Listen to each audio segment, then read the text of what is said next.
বন্ধুরা, এটা খুবই সহজ সেলাই।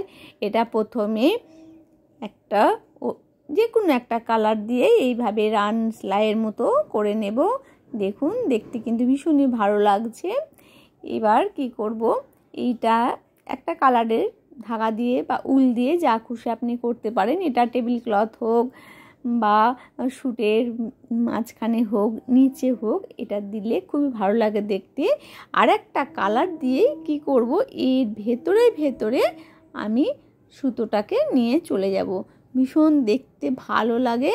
দুটো একই রকম সেলাই, এর ভেতর দিয়ে এটাকে আমি পেঁচিয়ে নিয়ে চলে যাব।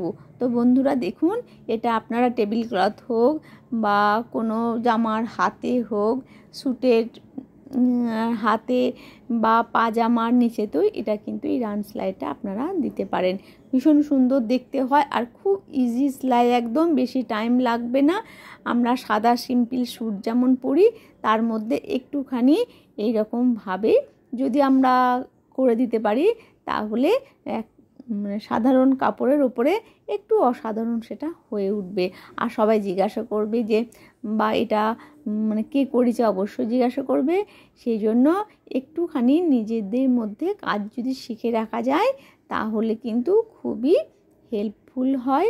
একটু সামান্য কাজ করলে যদি সেই ড্রেসটা ভালো হয়ে ওঠে, তো সেটা কিন্তু দেখতে খুব ভালো লাগে। আজকে আমি এই পর্যন্ত এই সেলাইটা আপনাদেরকে শেখালাম। যদি আপনাদের ভালো লাগে অবশ্যই কমেন্টস করে জানাবেন। আবার আপনাদের জন্য নতুন কিছু সেলাই নিয়ে আসবো। ভালো থাকবেন, সুস্থ থাকবেন। আর যদি পারেন সামান্য অল্প শিখে রাখলে কিন্তু নিজেদের ভীষণ কাজে লাগবে।